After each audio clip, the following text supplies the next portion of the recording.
Los invito, hermanos, a abrir sus Biblias en 2 Timoteo, capítulo 3. Vamos a estar meditando ahí en esta ocasión en la palabra de Dios. 2 Timoteo, capítulo 3, y vamos a ver ahora el poder transformador de la palabra de Dios. También podemos titular este sermón La suficiencia de las Escrituras y su poder transformador. Entonces vamos a estar ahí meditando en 2 Timoteo.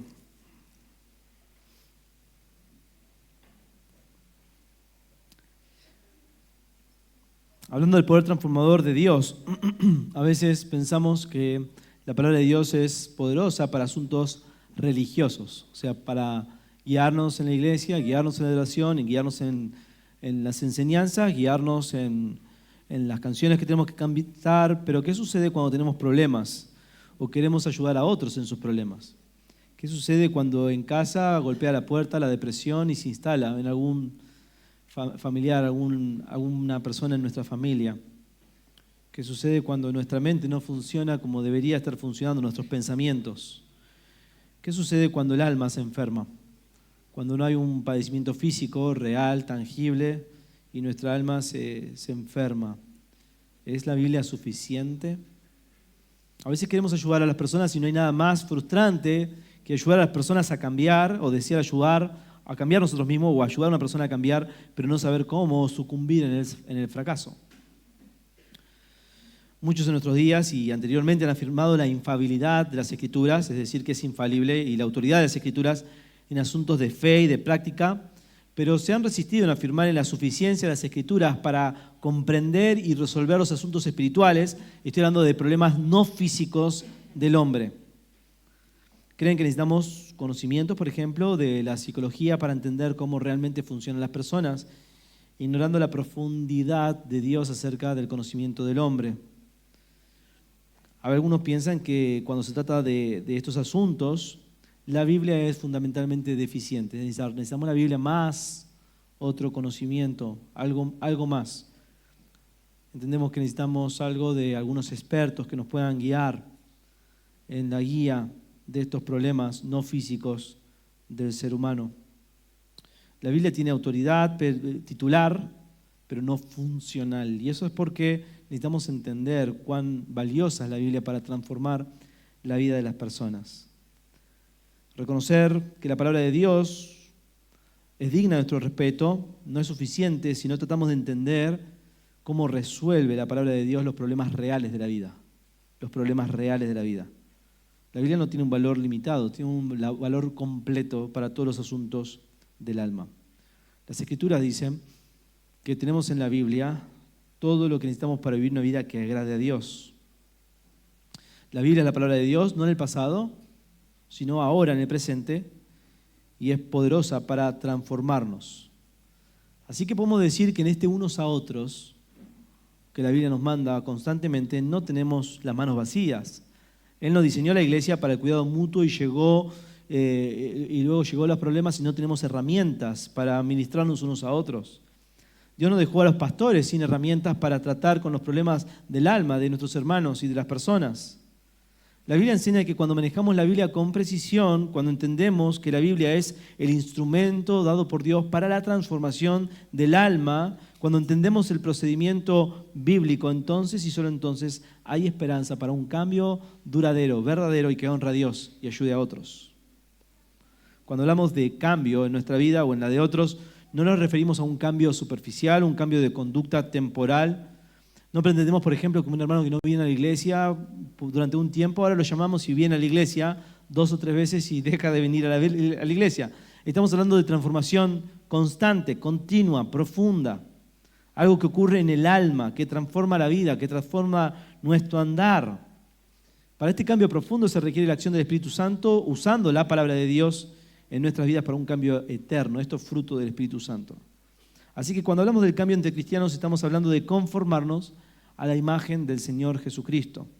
Y como les dije anteriormente, todo esto ocurre solo con la palabra de Dios, obrando en nuestros corazones por medio del Espíritu Santo, transformándonos en la medida que agradamos a Dios en la forma en que vivimos.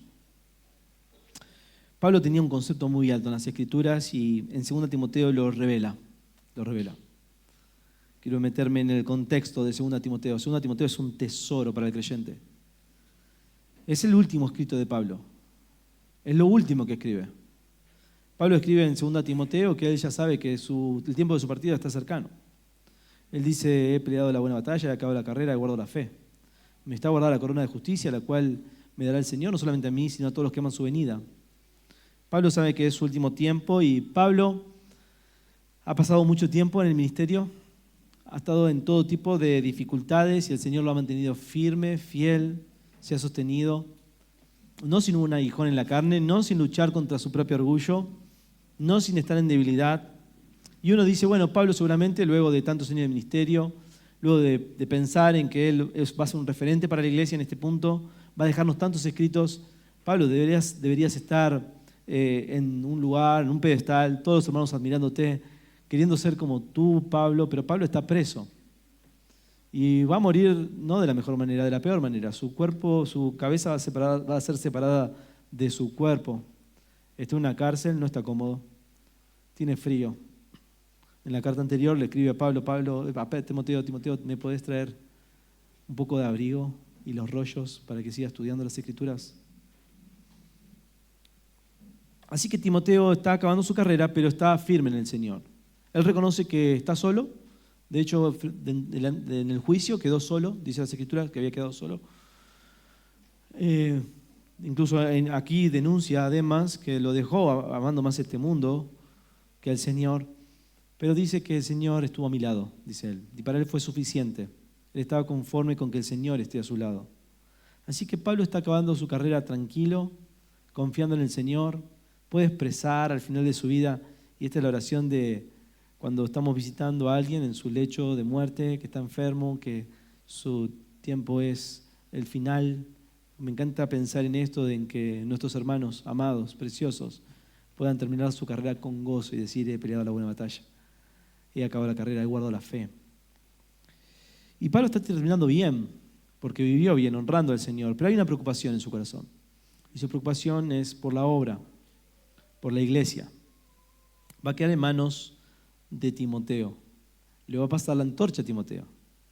Timoteo tiene que ser fiel. En 1 Timoteo, Pablo le habla mucho acerca de cómo debería ser el ministerio. 1 Timoteo 4 le hace un gran énfasis acerca de la importancia de la predicación. Le dice, ninguno tenga en poco tu juventud, sino sea ejemplo de los creyentes en conducta, amor, espíritu, fe, pureza. Entre tanto que voy, ocúpate, ¿qué cosa? En la lectura, la exhortación, la enseñanza. No descuides el don que hay en ti. Enseña la palabra, ocúpate de estas cosas, permanece en ellas, para que tu aprovechamiento sea conocido delante de todos, manifiesto a todos. Es decir, que enseñes la palabra de Dios, sea provechoso para la iglesia. Esa es tu función como pastor en la iglesia. Ten cuidado de ti mismo, es decir, viví correctamente, y de la doctrina, cree lo correcto. Vivir lo correcto, cree lo correcto. En 2 Timoteo, eso está en 1 Timoteo, en 2 Timoteo su énfasis es aún mayor. Así que Timoteo aparentemente, podemos leer entre líneas en una lectura medio en espejo, de que Timoteo puede llegar a estar un poco desanimado, como que la obra es un poco grande para él. Por eso Pablo le tiene que decir en 2 Timoteo 1:6, aviva el fuego del don que hay en ti. Le dice en el versículo 8, no te avergüences del Señor Jesucristo y de mí, preso suyo. Le dice que participe de las aflicciones. Le dice que retenga las sanas palabras, la sana doctrina, que de mí oíste, de fe, amor. Guarda el buen depósito. Son todos imperativos de esta palabra. Le dice que enseñe como un maestro, que sufra como un soldado, que luche como un atleta, que trabaje arduamente como un labrador. Le dice que considere al Señor Jesucristo y que se acuerde del Señor Jesucristo, que viva con la visión en Jesucristo, también que cuide su vida personal, que huya de las pasiones juveniles y que deseche cuestiones necias e insensatas. Y en el capítulo 3, que es nuestro capítulo, le va a hablar por qué es importante que él esté firme en la verdad, abrazando la verdad. Y le explica desde el capítulo 3, verso 1, también debes saber esto, que en los postreros días vendrán tiempos peligrosos. Serán tiempos difíciles porque la instrucción principal para todo creyente va a ser disuelta. Se va a diluir. Verso 2, porque habrá hombres amadores de sí mismos. Avaros, escuche bien estas descripciones, estoy leyendo 3:2.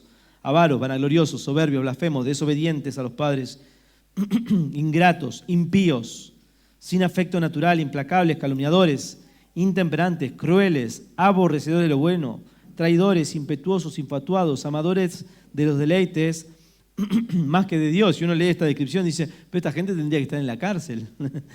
Es impresionante, son muy malos. ¿Por qué van a engañar a la iglesia? Verso 5, porque tendrán apariencia de piedad.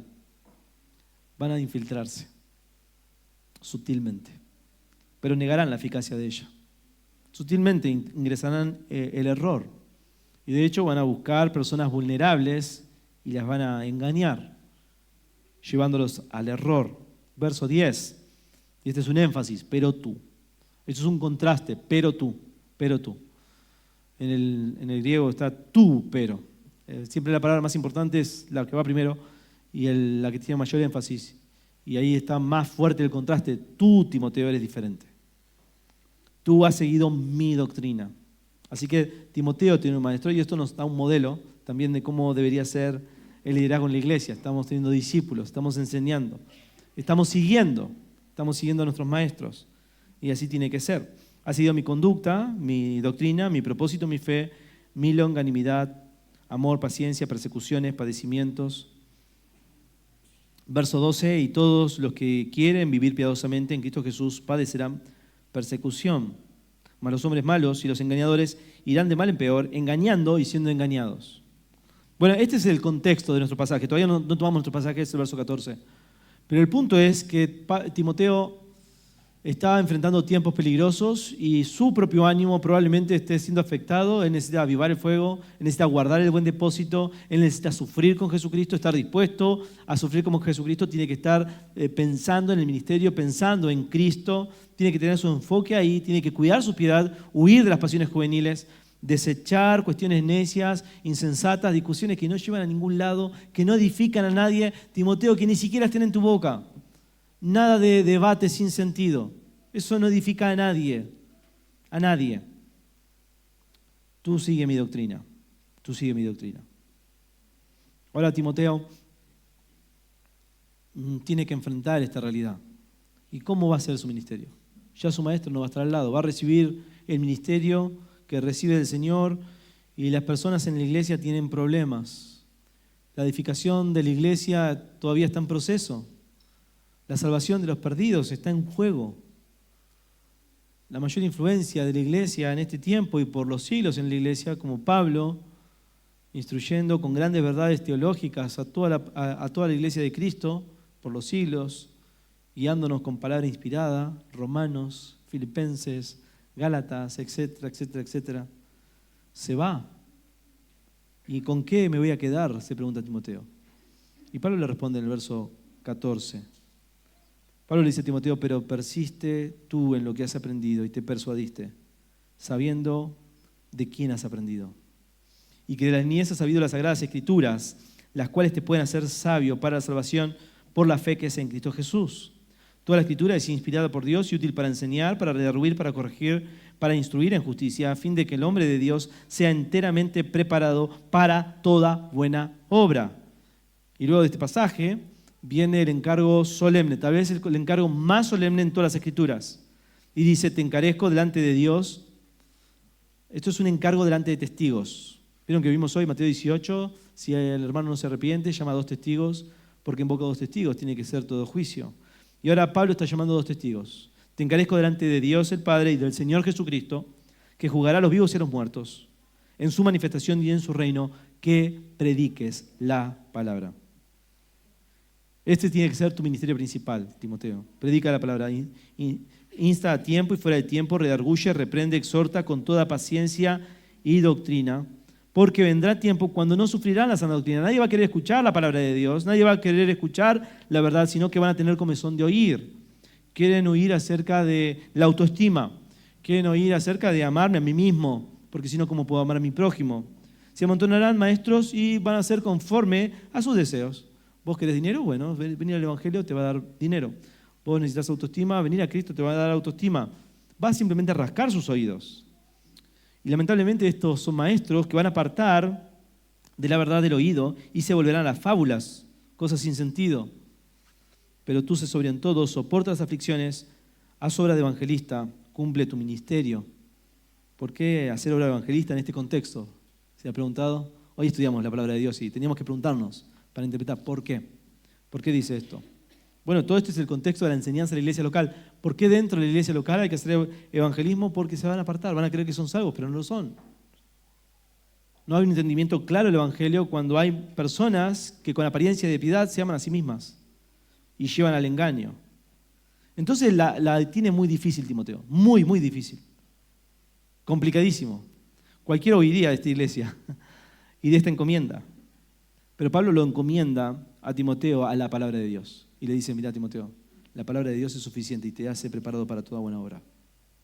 ¿Tenés la palabra de Dios? Lo tenés todo. Es suficiente para transformar cualquier vida. Pablo dice a Timoteo que mientras otros serán arrastrados en estos tiempos peligrosos, Timoteo no puede claudicar. Debe sostenerse por la palabra de Dios. En la palabra de Dios, Timoteo encontrará todo lo que será útil y necesario para cumplir el llamado de Dios. Y en ese encomienda de Pablo a Timoteo a la palabra de Dios, le dice que persista en las Escrituras, en primer lugar. Este es mi primer punto en el sermón. Persistir en las Escrituras. La suficiencia de las Escrituras y su poder transformador exige que todo creyente persevere, persista en las Escrituras. Escudriñe las Escrituras, conozca las Escrituras, maneje las Escrituras, viva las Escrituras, ministre a otros por medio de las Escrituras. Pero persiste tú en lo que has aprendido. Nuevamente, este énfasis, tú persiste. Ese es el énfasis principal. Pero persiste tú. Pablo hace un gran contraste entre Timoteo y los falsos maestros que son engañados y engañarán y serán engañados, pero lejos de todo engaño, el que persiste en las Escrituras camina en la verdad. Timoteo había seguido cuidadosamente las enseñanzas de Pablo, había moldeado su vida en base a la enseñanza de Pablo, según 3:10, como acabamos de leer antes. Pablo comienza una frase con monosílabos, pero tú, distinguiendo a Timoteo de los falsos maestros, haciendo un gran contraste. Timoteo, vos tenés que hacer un ministerio diferente, no centrado en el hombre, no un ministerio según tu instinto. No, Timoteo, lejos de todo engaño, hacé tu ministerio basado en ¿qué? En las Escrituras. En la palabra de Dios. ¿Querés ser un obrero aprobado? Formate en las Escrituras. Parate en las Escrituras. Y la palabra que usa es persiste en las Escrituras. Esta palabra persistir significa continuar en un estado permanentemente. Es una condición, una actividad de quedarse en un solo lugar. Le está diciendo a Timoteo, quédate a vivir ahí. Permanece ahí. Habita en ese lugar. Quédate perseverando en ese lugar. Timoteo debía perseverar permanecer cerca de la palabra de Dios. Debía persistir, ser persistente en las Escrituras. Allí se debía quedar y continuar en todo su ministerio. Allí debía quedarse a vivir en la palabra de Dios. Ese es el lugar seguro para el ministerio en la iglesia. Esa es la manera que debía continuar su ministerio.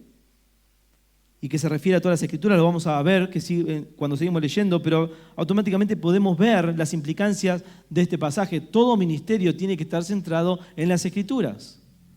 Cuando entendemos esto, por ejemplo, en la vida práctica de la iglesia, entendemos que el ministerio de niños es muy bien, tenemos que estar con los niños, adaptar a las necesidades de los niños, pero hay que enseñar las Escrituras.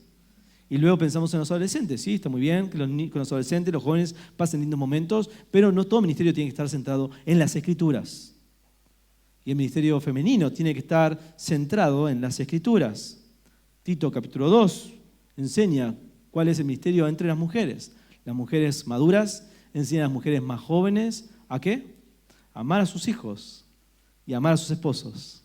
A ser mujeres cuidadosas del hogar. Oh, precioso, el Señor nos da instrucción en su palabra de todos los asuntos de la vida de la iglesia.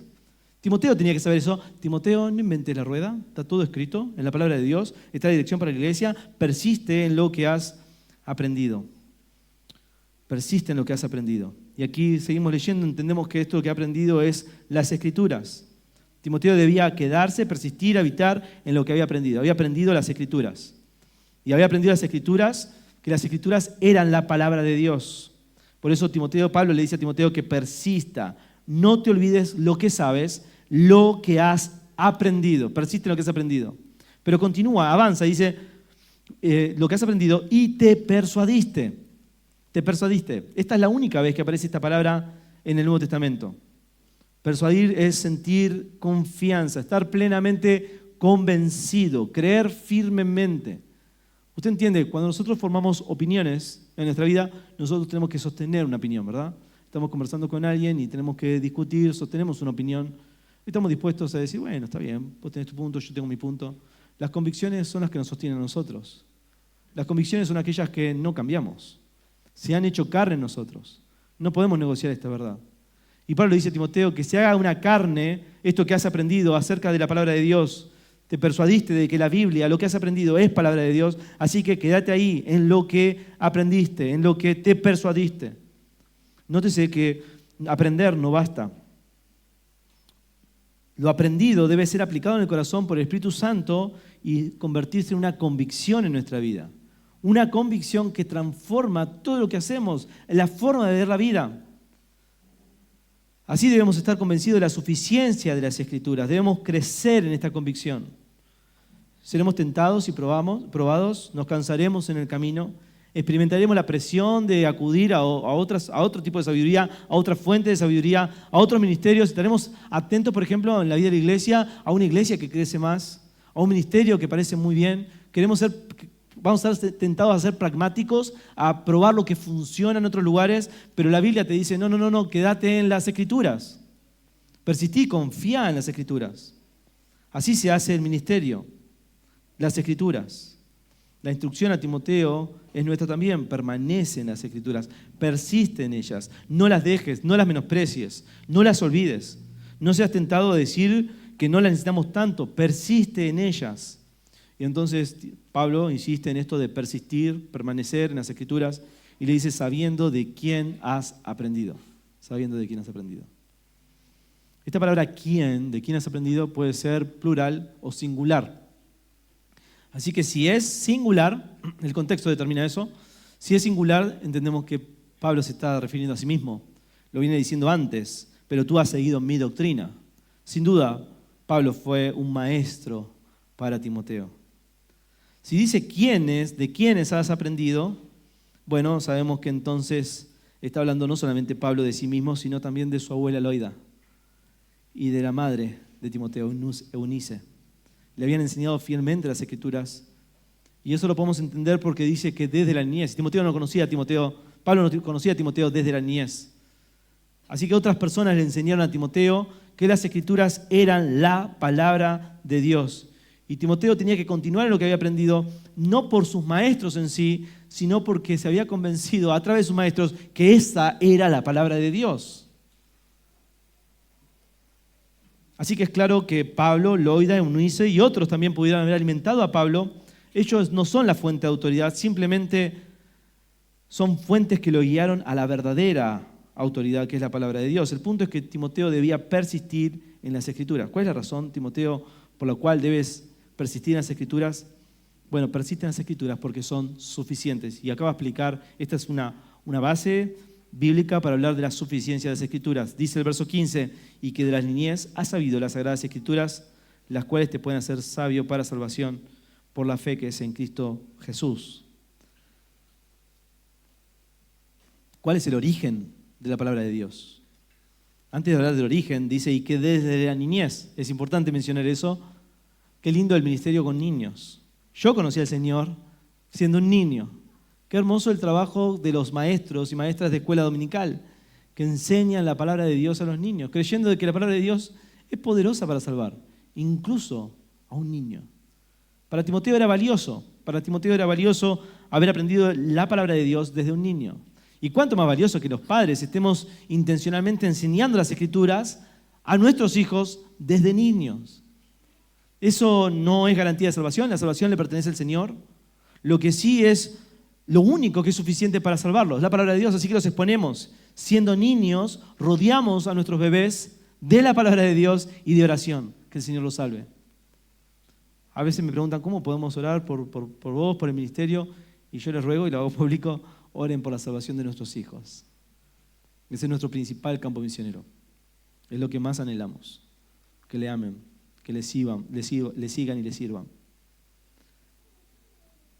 Luego de aclarar esto de que de las niñez ha sabido las Sagradas Escrituras, nos define las Escrituras como sagradas escrituras.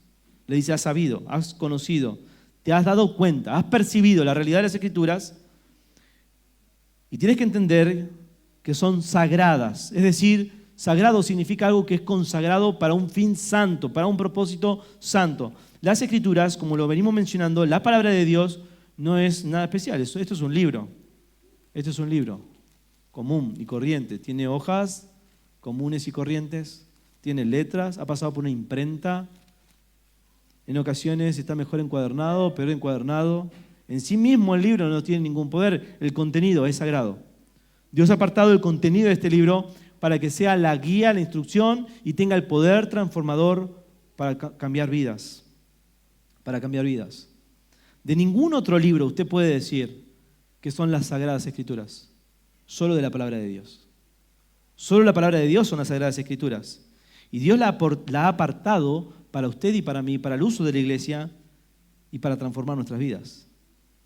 Así que como ningún otro libro, la Escritura está íntimamente asociada con Dios misma, son Sagradas Escrituras, ella sola es la palabra de Dios.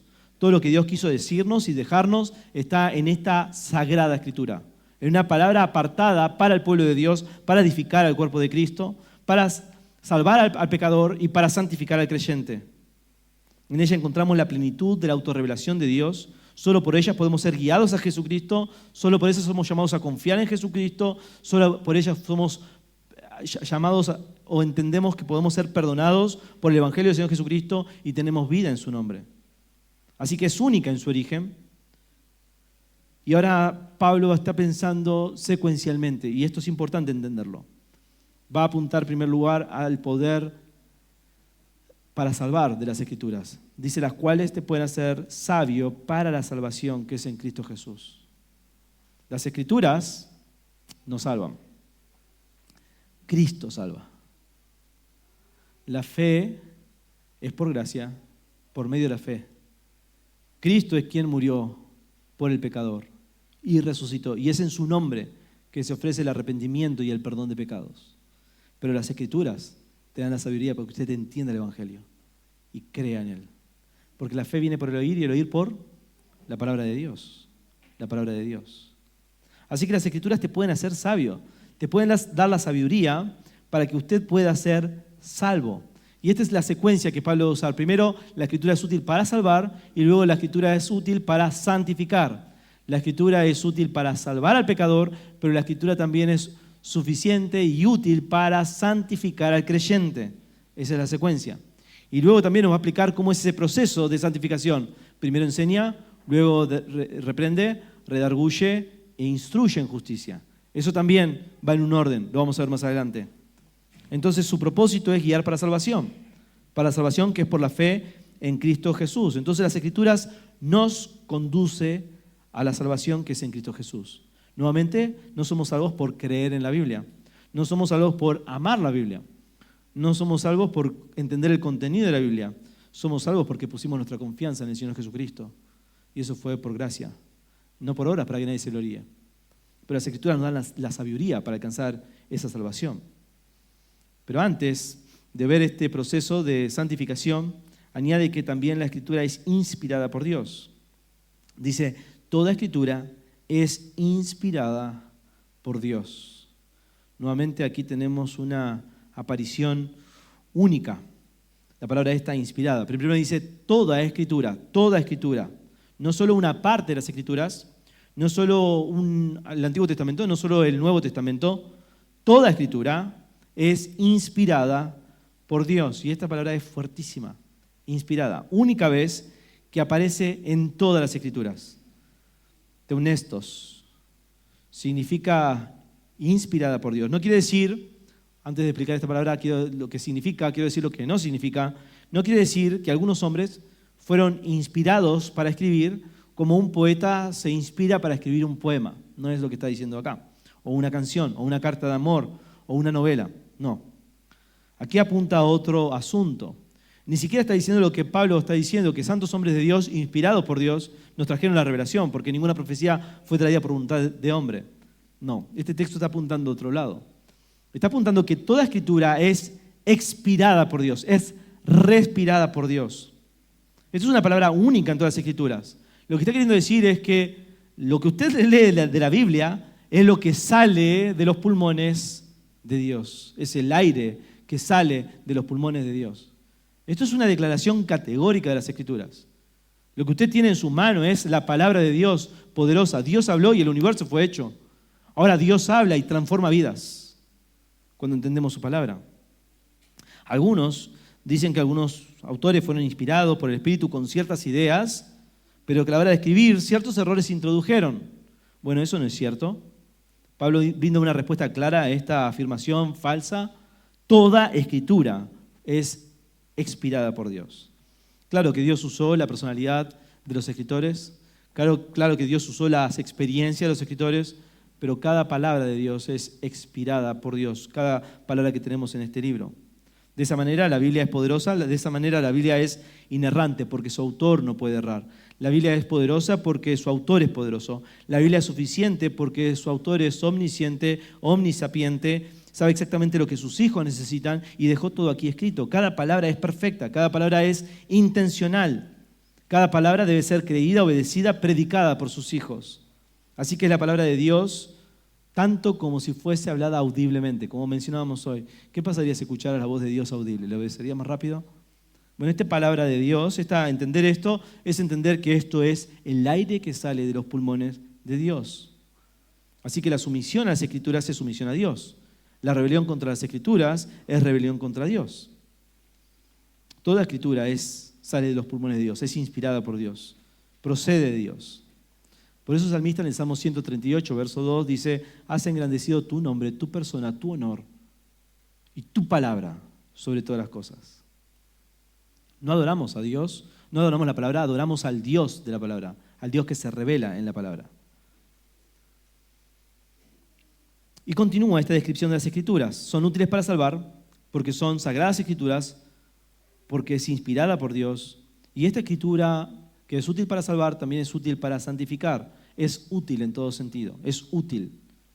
Dice, toda la Escritura es inspirada por Dios y útil. Lo tenemos ahí, útil. Esto significa que la palabra de Dios es beneficiosa, provechosa, ventajosa para tu alma. La Escritura añade valor a quien la tiene. Transforma la vida de quien la tiene, porque es útil.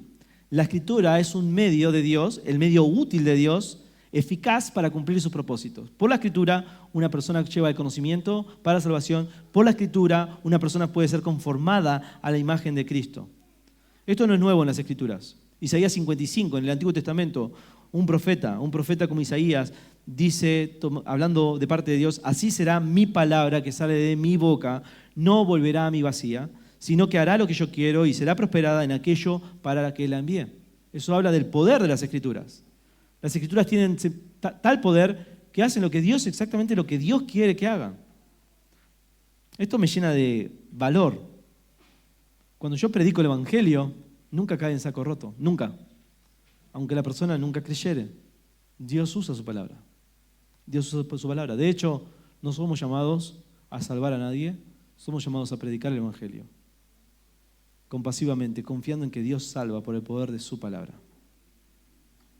Tiene un valor utilitario, la palabra de Dios, es útil. ¿Por qué? Porque mejora la vida, es provechosa en todos sentidos. Es útil para el tiempo actual y para la eternidad, para nuestra relación con Dios y para nuestra relación con nuestro prójimo. Nos enseña a amar a nuestras esposas, cuidar a nuestros hijos, vivir en la iglesia, ser mejores trabajadores. La palabra de Dios es útil para nuestro bienestar espiritual, emocional, mental y físico, para nuestros matrimonios, para nuestras familias. La palabra de Dios es útil para nuestras metas y motivaciones. La palabra de Dios nos da guía y dirección, me da consuelo, me da desafíos, me permite prevenir y resolver nuestros problemas internos, interpersonales. Es útil para toda la vida. Dice un autor que la Biblia es la herramienta del Espíritu Santo para obrar en las mentes y los corazones de los hombres y las mujeres para hacerlos semejantes a Cristo. La Biblia es poderosa, capaz de transformar nuestras vidas. Así que la Biblia no está para informar intelectualmente solamente, no es para que tengamos cerebros muy grandes, la Biblia no es para estudiar solamente en seminarios, la Biblia no es exclusivamente para los pastores, es un regalo de tu Padre personal para tu vida, es útil para transformar tu vida. para transformar tu vida, para cambiar tu vida. Y todo cambio en tu vida, estamos cambiando constantemente, y todo cambio en tu vida te llevará o más cerca de Dios o en una dirección opuesta a Él. Pero solo las Escrituras te llevarán siempre en dirección más cercana a Cristo. Solo las Escrituras te harán más semejante a Él, porque son útiles. Son útiles para enseñar, para redarguir, para corregir, para instruir en justicia. Es el medio por excelencia para la santificación. Antes de meternos en este proceso de santificación, en ese proceso de transformación de las Escrituras, que es nuestro tema, el poder transformar las Escrituras, veamos entonces cómo es el medio de excelencia, no solo para salvación, útil para dar sabiduría para la salvación, sino para la santificación. Verso 17, a fin de que el hombre de Dios sea perfecto, enteramente preparado para toda buena obra. A fin de, eso es una cláusula de propósito, nos va a decir cuál es el propósito, cuál es el fin que lleva las Escrituras. Bueno, apunta a que el hombre de Dios no solamente salva a las personas, sino que hace al hombre de Dios completamente equipado. El hombre de Dios sea perfecto. Acá aparece otra vez la palabra perfecto, que tanto estuvimos viendo en este tiempo. Nuevamente la palabra perfecto aquí es artios en griego. Y lo que está significando acá que es completo, igual que el Salmo 19 que vimos anteriormente, que el hombre de Dios sea perfecto, completo, equipado completamente con todo lo necesario para una área particular, para una misión particular. Bienaventurados los perfectos de camino, los que andan en la ley del Señor. Nuevamente, no está hablando de perfección, está hablando de una persona que tiene todo lo necesario, está completamente equipada para toda buena obra.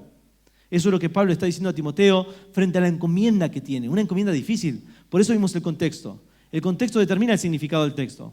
Y lo que estamos viendo es que en el contexto Pablo se siente limitado, Pablo se da cuenta de que Timoteo necesita llevar el fuego, necesita retener la sana doctrina, necesita huir de las pasiones juveniles. Y ahora le dice, Timoteo, está confiado. En las Escrituras tenés lo suficiente para hacer la obra de Dios, la obra que se te está encomendando.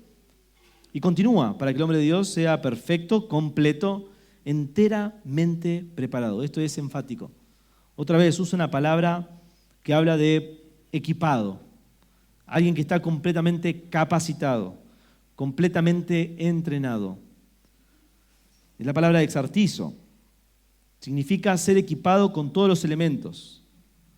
Se usaba, por ejemplo, en los tiempos de Pablo, estudiamos la palabra y nos damos cuenta que se usaba, por ejemplo, para hablar de una casa completamente equipada, lista para ser equipada, para ser ocupada. Es decir, una casa completamente amueblada. Era una casa que estaba exartizo, enteramente preparada. Pero me encanta también que esto se usaba, esta palabra, para hablar de un barco completamente equipado. El capitán de un barco tenía que, antes de zarpar, preparar el barco con todo lo necesario para salir de un puerto y llegar a otro puerto. Imagínense con las limitaciones en los tiempos de Pablo, los naufragios que Pablo mismo vivió, que era necesario pensar muy bien en las diferentes contingencias que pudiera tener un barco en su viaje. Así que antes de que el barco zarpara, y el capitán debería considerar todas las contingencias del viaje para tener lo suficiente para llegar al otro puerto. Entonces el capitán pensaba, a ver, ¿qué pasaría si el viaje en vez de hacerse en 10 días se hace en 15 días? Hay que llevar suficiente agua, suficiente comida. Y necesitamos suficientes correas. Necesitamos suficientes barcos que hagan de contingencia por si este barco se hunde. Y si nos agarra una tormenta. No tenemos demasiados sistemas de pronóstico en los tiempos de Pablo, así que las tormentas eran habituales y muchos naufragios. El capitán del barco era responsable de todos los habitantes del barco, así que él tenía que pensar con su experiencia, no cualquiera un capitán del barco, con toda su experiencia tenía que pensar en todas las contingencias que podría hacer y dejar el barco completamente equipado, preparado. ¿Para qué? Para llegar a buen puerto. Me encanta que Pablo usa esta palabra, inspirado por Dios. Porque esto significa lo siguiente, hermano. Dios te salvó y pensó en toda contingencia que pudieras tener, desde tu salvación hasta la llegada a la ciudad de Sión, hasta la patria celestial. Él pensó en toda contingencia y Él no es como un capitán de un barco que puede fallar. Él ha calculado todo lo que usted y yo necesitábamos. Sabía que íbamos a pasar tiempos de pérdida, y dejó el consuelo en su palabra. Sabía que usted iba a necesitar instrucción y lo dejó en su palabra. Sabía que usted iba a necesitar dirección y lo dejó en su palabra. La palabra de Dios es lo que usted necesita para estar completamente equipado para toda buena obra. Listo para ser usado por el Señor. Para toda buena obra. Bueno, ahora vamos a conocer entonces cuál es el proceso de transformación de las Escrituras. Dice que toda la Escritura es inspirada por Dios y útil para enseñar. Este es el proceso en la que el joven Timoteo tenía que aprender en cómo iban a operar las Escrituras en la vida de las personas. No era que él tenía que decirle a cada persona, con cada contingencia que vendrían, estudiate tal versículo de memoria. No. Ese es el proceso de transformación. Así es como obran las Escrituras. Así es como transforman la vida. En primer lugar, la palabra de Dios enseña. Enseña. Esta palabra que se usa acá es la palabra que sale, la palabra didácticos. Enseñanza. Se refiere a la actividad de educar, de instruir. Lo primero que hace la palabra de Dios es impartir conocimiento o habilidades. La palabra de Dios nos enseña, nos brinda información de parte de Dios, mostrándonos cómo es este mundo y cómo vivir en este mundo. Por ejemplo, la palabra de Dios nos enseña el sufrimiento. ¿Cuál es el origen del sufrimiento? Bueno, la Biblia nos enseña que el origen del sufrimiento es a causa de mi propio pecado. Pero no siempre es a causa de mi propio pecado. A veces el sufrimiento viene a causa del pecado de otros sobre mi vida. Y en ocasiones ni siquiera es a causa de mi pecado o el pecado de otros. El sufrimiento es parte, así como dice Job, así como las chispas suben al cielo, el hombre nace en sufrimiento. ¿Por qué? Porque estamos en un mundo caído. Bueno, toda esa información la tenemos en las Escrituras. ¿Y cómo somos consolados por la palabra de Dios? Ahí está toda la palabra de Dios. Somos enseñados acerca de cómo somos. Somos enseñados acerca de que el hombre es único en su especie porque fue creado a imagen y semejanza de Dios. Así que la Biblia dice todo lo que necesitamos saber acerca del hombre. Dice todo lo que necesitamos saber acerca de Dios. Dice lo que necesitamos saber acerca del pecado. Dice lo que necesitamos saber acerca de la esperanza futura. La palabra de Dios nos enseña. Nos enseña a ser esposos, a ser esposas, a ser padres, a ser ancianos, a ser jóvenes. Nos enseña cómo vivir. Nos enseña qué escoger. La palabra de Dios tiene un propósito de enseñanza, de discipularnos, de guiarnos por el camino. Así que podemos enseñar con confianza cuando enseñamos la palabra de Dios porque es parte de la provisión de Dios para su pueblo. Nos enseña qué tenemos que hacer vivir en nosotros, qué tenemos que hacer morir en nosotros. Si quiero ser un instrumento de Dios en la vida de otros, debo ser capaz de enseñar la palabra de Dios. Eso es lo que hacemos en consejería. Lo primero que hacemos es enseñamos la verdad. Escuchamos y decimos, ok, la Biblia dice esto. La Biblia dice esto. Segundo paso, redarguye. Toda la Escritura es inspirada por Dios y útil para redarguir. Redarguir. Esta palabra redarguir también se puede traducir como reprender. Lo que nos hace ver lo que está mal en nuestra vida. De alguna manera la palabra redarguir es reprensión, es una censura fuerte. Reprende con el objetivo de llevarnos al arrepentimiento. De alguna manera, luego de enseñarnos, de vernos en un espejo, ese espejo que nos muestra Santiago, lo que está mal en nuestra vida, el efecto de la palabra de Dios, cuando opera para transformar nuestra vida, opera de tal manera que nos quebranta, nos quiebra un hueso, nos muestra lo que está mal y nos daña, nos hiere, nos corta la palabra de Dios como espada de doble filo. Es un puñal en el corazón. ¿O no es así, querido hermano? Cuando nos damos cuenta que pecamos contra el Señor, a través de las Escrituras nos damos cuenta que fallamos al Señor. Se nos rompe el corazón, nos quebrantamos. Lloramos por nuestro pecado. No solo por nuestra consecuencia, que también nos hace llorar por la consecuencia del pecado, sino que somos quebrantados porque fallamos al Rey de Reyes y Señor de Señores. Y la palabra de Dios nos quebranta. Nos quiebra un hueso, nos hace doler muchísimo. Esa es la palabra que nos hace arrepentirnos. Nos lleva a una reprensión que nos duele tanto, que nos guía al arrepentimiento. Ese dolor de que habla Pablo, el dolor que lleva al arrepentimiento. Así que esta revelación de la enseñanza de Dios nos lleva a la convicción de pecado y nos muestra en qué aspectos nuestros caminos están en conflicto con el de Dios. ¿Cómo no escuché tu voz, Señor? ¿Cómo no fui obediente? Así que la palabra de Dios es un instrumento no solamente para consolarme, sino primeramente para quebrantarme. Me enseña y me quebranta. ¿No tenemos que asustarnos cuando la palabra de Dios nos quebranta? El que está ejercitado en la disciplina es hijo, dice la palabra de Dios. Es hijo, no es un extraño para Dios. Así que la convicción es una obra del Espíritu Santo. Por medio de la palabra de Dios produce convicción de pecado, nos convence, nos redarguye, nos muestra lo que está mal. La palabra de Dios va a ser un instrumento de Dios para producir cambios hacia la imagen de Jesucristo, pero primero hay que reconocer lo que está mal. Y eso requiere quebrantamiento. Entonces se trata de hacer vernos, nos hace ver lo que está mal entre nosotros y Dios. En ocasiones usted y yo somos instrumento de Dios para eso. Mostramos a través de las Escrituras lo que está mal con Dios, un hermano particular, y lo ayudamos. Así que Dios redarguye de pecado por medio de su palabra, porque le interesa tener una correcta relación contigo y conmigo, porque somos sus hijos, y Él quiere tener compañerismo con nosotros, así que nos muestra lo que está mal. Y sigue este proceso de restauración. Y me encanta ver eso en mi propia vida, en la vida de otros, cómo la Biblia nos enseña y ahora nos redarguye. Pero sigue el texto y dice que también es útil para corregir. Así que la misma palabra que nos quiebra, nos restaura. Corregir es una palabra en griego que significa corrección y restauración. Es la acción de ofrecer una mejora en medio del error. Así que esta misma revelación que en principio nos corrige, nos daña, nos corta, ahora también nos restaura. Es como el médico que está ahí extirpando un cáncer. Toma el bisturí, corta, quita el cáncer, aplica medicina y vuelve a cerrar la herida. Y tiene cuidado sobre esa herida para que estés completamente restaurado. Eso es lo que hace la palabra de Dios. Te enseña, te corta, te corrige y ahora te restaura. La palabra esta corregir es hacer que algo se pare otra vez. Es como una rehabilitación que hace la palabra de Dios con nuestras vidas. La palabra de Dios repara, endereza el camino.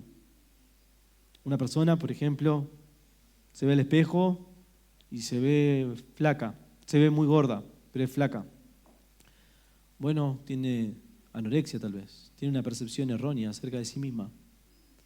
Eso es una percepción de sí misma, tiene idolatría por la apariencia, tiene bajo valor de sí mismo y la Biblia te enseña.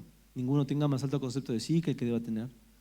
La Biblia dice dónde está el verdadero valor de una mujer, le enseña que no está en la belleza, en lo exterior, le enseña que la mujer que teme al Señor es a ser alabada. Le enseña que en la justicia de Dios no tiene que hacer nada para ser aceptada delante de los hombres, porque Dios la acepta a través de Jesucristo. Y el Evangelio va transformando su corazón. Se da cuenta que su propia percepción es errónea y es quebrantada, se arrepiente. Y ahora el Señor la corrige y empieza a verse como realmente es, delante de Dios. Y Dios obra salvación.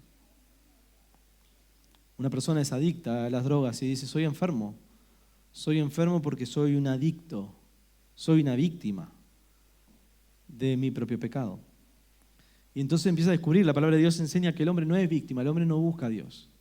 La Biblia declara que el hombre es dependiente de Dios por naturaleza.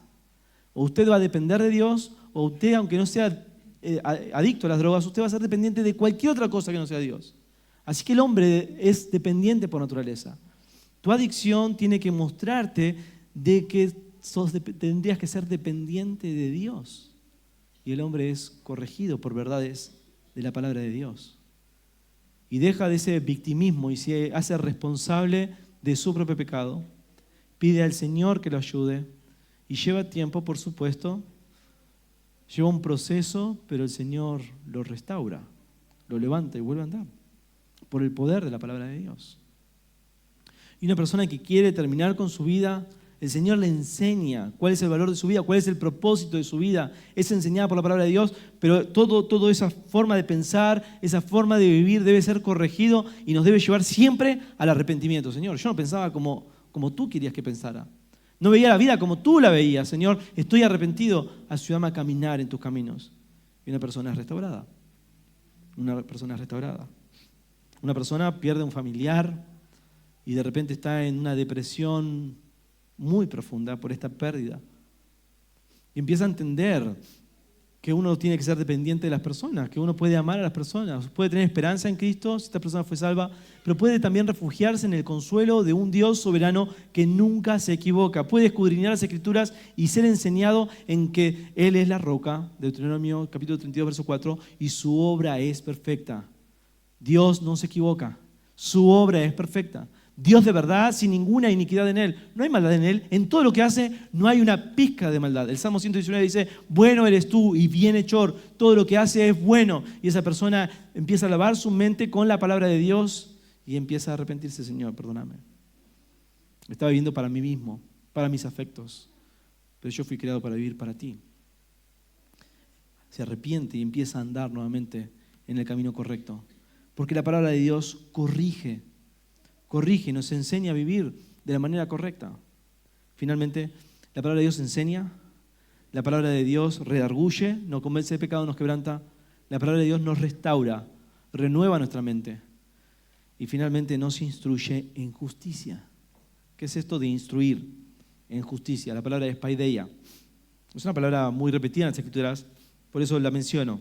Paideia es instrucción, disciplina, entrenamiento. Se utiliza en Hebreos capítulo 12 para hablar de la disciplina. Dice que ninguna disciplina al presente parece ser causa de gozo, pero luego da fruto apacible, disciplina. Pero también se utiliza en Efesios capítulo 6, verso 4, cuando dice a los padres que no provoquen a ira a sus hijos, sino que los instruyan en la disciplina, pandeia y amonestación del Señor. Entonces entendemos que instrucción incluye disciplina, pero es entrenamiento también. Incluye instrucción, disciplina, entrenamiento. Paideia se usa entonces para un padre instruir a sus hijos. Paideia se usa para hablar de Dios poniendo disciplina a sus hijos y mostrándole a sus hijos que son sus hijos, definitivamente. Así que entonces la palabra de Dios es útil para la instrucción, pero también para disciplinarlos, de tal manera que podamos vivir una vida que agrada a Dios. Así que una vez restaurados, fuimos enseñados, quebrantados, restaurados a la armonía de la relación con Dios, la palabra de Dios ahora nos enseña para caminar en justicia, para caminar una vida que agrada al Señor. Nos enseña cómo vivir en la vida diaria delante del Señor. Muchas veces en nuestro andar cristiano nos falta instrucción, nos falta disciplina que proviene de la palabra de Dios. No está hablando de la justicia que es necesaria para la salvación. No necesitamos otra justicia. Cristo es nuestra justicia. Yo no necesito obras para presentarme delante de Dios. Él cumplió toda justicia. Acá estamos hablando de justicia, es que el Señor nos enseña a vivir una vida justa delante de Él. Eso es el punto. Como creyentes, ya salvos por gracia. No buscamos obras para ser aceptos delante del Padre, buscamos obras porque ya fuimos aceptos delante del Padre y queremos amarle con la forma en que vivimos. Así que fuimos salvos para buenas obras. ¿Recuerda lo que dice Efesios capítulo 2? Pero Dios, que es rico en misericordia, por su gran amor con que nos amó, estando nosotros muertos en nuestros delitos y pecados, nos salvó, no por obras para que nadie se gloríe, sino por gracia, por medio de la fe. Esto no es de vosotros, es un don de Dios. Y continúa hasta Efesios capítulo 2, verso 10, y dice, porque somos hechuras suyas, creados en Cristo Jesús, para buenas obras. Dios te salvó con un propósito. Y la palabra de Dios te prepara para cumplir ese propósito. ¿Cuántos de nosotros vivimos nuestras propias vidas, nuestros propios planes? El Señor te salvó para buenas obras, que Él preparó de antemano para que anduvieras en ellas. Bueno, ¿cómo sé cuál es el camino que tengo que andar? La Biblia te instruye. La Biblia te enseña. También esto erradica un error que a veces anda circulando entre las iglesias, de que nada de lo que hacemos agrada a Dios. ¿Has escuchado eso alguna vez? A veces se piensa en el cristianismo, citando por ejemplo, que nuestras obras de justicia son como trapos de inmundicia delante de Dios. Y entonces llegan a argumentos como el siguiente, déjenme leerles. Dice alguien, soy un fracaso espiritual. Pero alabado sea Dios, Jesús vino a salvar a fracasados espirituales como yo. No puedo obedecer los mandamientos ni por una milésima de segundo. Jamás de forma verdadera amo a Dios con todo mi corazón o a mi prójimo como a mí mismo. Incluso mis acciones más honestas son como trapos sucios. Humildemente esta persona dice, si pudieras ver mi corazón, verías que mis pecados son tan malos como cualquier otro o peores. meto la pata una y otra vez, soy infiel a un Dios fiel. Pero las buenas nuevas son que Dios me ha salvado por la muerte y la resurrección de Jesucristo. Soy un hijo adoptivo, perdonado, limpio. Nada de lo que haga jamás puede hacer que Dios me ame más, que Dios me ame menos. A pesar de que continúe en el pecado, jamás puedo decepcionar a mi Padre Celestial porque me mira y ve la rectitud de su Hijo amado. ¡Qué buenas nuevas indecibles! Bueno, ¿cómo suenan estas palabras? Suenan verdaderas, suenan humildes, pero no es todo cierto lo que dice acá. No es cierto que no podemos obedecer a Dios. No es cierto. Usted ha sido salvado y ha sido capacitado por el Espíritu Santo para obedecer al Señor, para ser un bienaventurado que anda en sus caminos. Tampoco es cierto que todas nuestras justicias son como trapos de inmundicia. Eso era cuando no éramos salvos. Pero siendo salvos, tus obras cuentan. No para salvación. Fuimos creados, hechura suya, para buenas obras, las cuales Él preparó de antemano para que anduviéramos en ellas. Somos llamados a vivir esas buenas obras. Y la palabra de Dios nos instruye en hacer lo que a Dios le agrada. Eso es lo que está diciendo este texto. Puedo agradar a Dios y eso me llena de gozo. ¿Saben? Él me acepta por Cristo, por lo que Él hizo. Todo lo que yo hago en realidad es débil, es débil, eso es cierto. Está limitado, por supuesto, pero es perfeccionado por la obra de Cristo y llega delante de la presencia de Dios como olor fragante delante de Él cuando es perfeccionado por el Espíritu Santo y es guiado por las Escrituras. Es como, imagínense un niño que le escribe, le hace el día del padre a su papá una tarjeta. Y tiene 3 o 4 años. Y escribe papá con las letras al revés. Y usa colores y quiere pintar y pinta todo negro y fuerte. El papá va al papá y le dice, papá, feliz día, te amo mucho. Y el papá mira la carta y dice, hijo, qué horrible lo que hiciste. Esto es asqueroso, los colores están todos mal combinados, la letra papá está mal escrita, es un desastre, no lo quiero.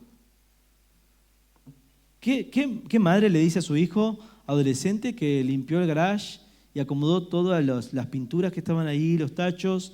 Le dice, hijo, las pinturas no iban ahí, todo lo que hiciste es un desastre, no me gustó nada lo que hiciste. Nadie haría eso, ¿verdad? Eso es cruel. Por el contrario, nosotros las pinturas de nuestros hijos las pegamos en la pared, las tenemos en nuestro cajón. En mi cajón ya no me entran más dibujos, están ahí, no me dejan ni abrir y cerrar el cajón. Las tenemos con nuestros tesoros, los mejores esfuerzos de nuestros hijos para nosotros. Así es el Señor. Así es el Señor con nosotros. Sí, nuestras obras no son perfectas, son perfeccionadas por el Señor Jesucristo. Pero somos instruidos por la palabra de Dios para andar en esos caminos de justicia que sí agradan al Señor. Muchas de nuestras obras de justicia no solamente no son inmundas ante los ojos de Dios, sino que son sobremanera dulces, preciosas y agradables. ¿Cuándo? Cuando son obras que fluyen de un corazón que ha sido instruido en justicia por la palabra de Dios. Estas convicciones nos tienen que llenar el corazón y entender que el ministerio y la transformación real, permanente, perdurable de vidas solo ocurre por el poder transformador de la palabra de Dios. Amén. Oremos. Padre, te damos gracias por tu palabra inspirada, que es útil para salvar al pecador, que es útil para santificar al creyente, útil para enseñar, para redarguir, para corregir, para instruir en justicia. Gracias, Señor, porque has pensado en cada contingencia de nuestra vida. Todo lo que he pasado, todo lo que estoy pasando, todo lo que voy a pasar, tengo suficiente provisión en tu palabra. Tú no has fallado en el cálculo, no tengo que buscar otras fuentes. En tu dirección tengo lo suficiente para vivir una vida que te agrade. Gracias, Señor. Y como oramos al principio, si hay alguien aquí a que aún no te conoce, Señor, que podamos conversar con él y mostrarles la preciosura del Señor Jesucristo, su salvación, su muerte, su resurrección y su oferta a todo pecador que se arrepiente y cree en el Evangelio. Oramos en el nombre de Jesús. Amén. Dios les bendiga.